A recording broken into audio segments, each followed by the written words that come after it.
आपने मुझे मांग संख्या 37 कृषि व मांग संख्या 39 पशुपालन एवं चिकित्सा पर बोलने का अवसर दिया। इसके लिए मैं आपका बहुत बहुत आभार व्यक्त करता हूं और मैं इसका समर्थन करता हूं।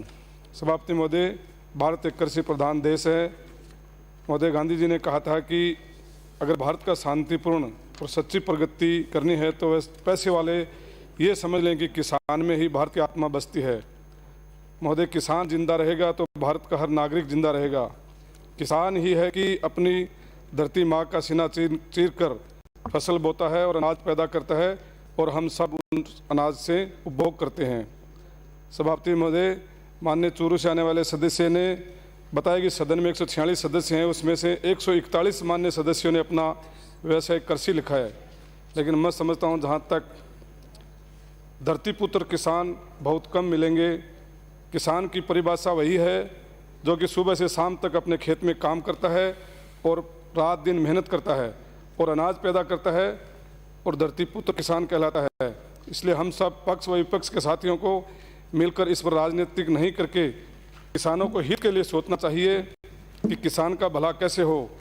सभापति महोदय, हम गाँव से आते हैं और गाँव में चौपालों पर जब जाते हैं तो किसान खेती पर चर्चा करते हैं और बोलते हैं कि किसान खेती करता है, उसमें पैदावार करता है और किसान खेती करके उसको किसान जब बाज़ार में जब बेचने के लिए मंडियों में जाता है तो उसको बेचने पर जो मूल्य मिलता है उससे कहीं ज़्यादा उस किसान को उसको फसल को बोने में और उसको काटने में पैदावार के ऊपर खर्चा आ जाता है। तो इसलिए किसान खेती से दूर होता जा रहा है। इसलिए इस पर हम सबको किसानों की भलाई के लिए सोचना चाहिए, अन्यथा अगर किसान खेती छोड़ देंगे तो हम सबके सामने खाने पीने की समस्या उत्पन्न हो जाएगी। सभापति महोदय, मेरे विधानसभा क्षेत्र में कृषि महाविद्यालय संचालित है। इसमें कुछ मूलभूत सुविधाएं उपलब्ध कराने के लिए मैं कृषि मंत्री जी से और का ध्यान आकर्षित करना चाहूँगा कि कृषि महाविद्यालय में नियमानुसार 30 हेक्टेयर भूमि की आवश्यकता होती है, जो कि अभी तक इस महाविद्यालय को आवंटित नहीं हुई है। अतः मैं आपसे अनुरोध करना चाहूँगा कि महाविद्यालय के सामने एक बेड फार्म की भूमि थी, उसको बेड फार्म ने अभी खाली कर दिया है। तो आप वन विभाग से संपर्क कर करके वो जो भूमि है बेड फार्म ने खाली किया है उसको महाविद्यालय को आवंटन कराने की कृपया करें। दूसरी एक समस्या है कि महाविद्यालय में जहाँ महाविद्यालय संचालित है वो एक घने भीड़ के अंदर संचालित है और वहाँ छात्र और छात्राओं को आने जाने में बहुत परेशानी होती है। तो इसलिए छात्राओं के लिए एक छात्रावास बना हुआ है, लेकिन उसकी क्षमता मात्र 44 सीटों की है। इसलिए मैं मंत्री जी से निवेदन करना चाहूँगा कि उस छात्रावास की सीटें बढ़ाई जाएं, क्योंकि उसमें 100 छात्राएँ अधीनस्थ हैं। तो इसलिए इसकी क्षमता बढ़ाई जाए।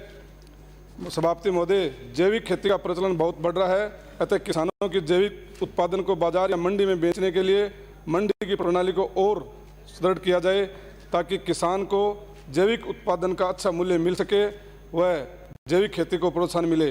राज्य में स्थापित अन्य केंद्रों की तर्ज पर कृषि अनुसंधान केंद्र फतेहपुर पर सीड हब बनाने का प्रावधान किया जाए ताकि क्षेत्र के किसानों को उन्नत किस्मों का गुणवत्ता युक्त बीज एक ही जगह पर मिल सके। फतेहपुर क्षेत्र के किसानों को हर वर्ष भर मौसम की विपरीत परिस्थितियों का सामना करना पड़ता है।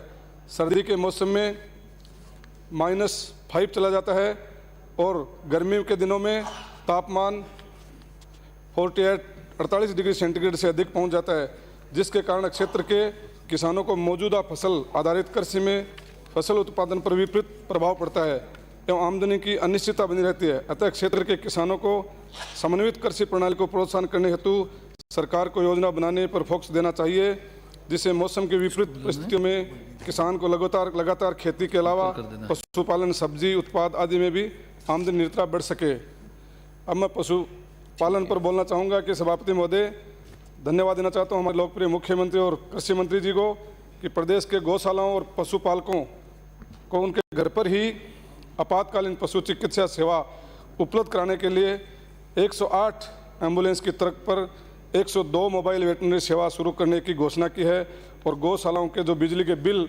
कम करने की घोषणाएं की है, इसके लिए धन्यवाद के पात्र हैं। सभापति महोदय, अब मैं माननीय मंत्री महोदय का वक्त का ध्यान रखते हुए मेरे विधानसभा क्षेत्र की समस्याओं की ओर ध्यान दिलाना चाहूँगा कि मेरे विधानसभा क्षेत्र में प्रथम श्रेणी के 2 चिकित्सालय हैं, फतेहपुर और रामगढ़, दोनों के ही भवन नहीं है, इनके भवन बनाए जाएं। इसी तरह 10 पशु चिकित्सालय हैं, उसमें से अरसावा, बड़ा, डाबड़ी, ढांडन, तीनों गांवों में भवन नहीं बने हुए हैं।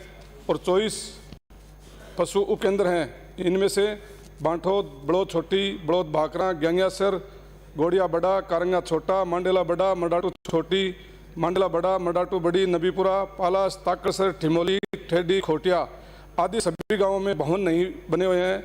इन सभी गांवों में भवन बनाने की कृपा करें और सभी केंद्र पर जो रिक्त पद हैं उसको भरे जाए।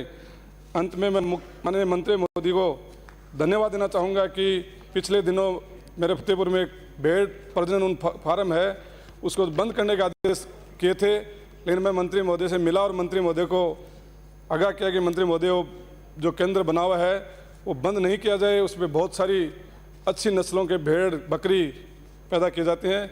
तो मंत्री महोदय ने मेरी बात के ऊपर ध्यान देते हुए इन्होंने उस आदेश को वापस कराया और उस केंद्र को यथावत चले रखने के जो आदेश दिए, इसके लिए मैं उनका बहुत बहुत आभार व्यक्त करता हूँ और धन्यवाद देना चाहूँगा कि फतेहपुर की जनता की भावना और फतेहपुर नहीं आसपास के शहरों की, सिक्कर, चूरू, झुंझुनू, सब जिलों की जनताओं की भावनाओं को देखते हुए उस केंद्र को चालू रखा, इसके लिए धन्यवाद। जय हिंद, जय जवान, जय किसान।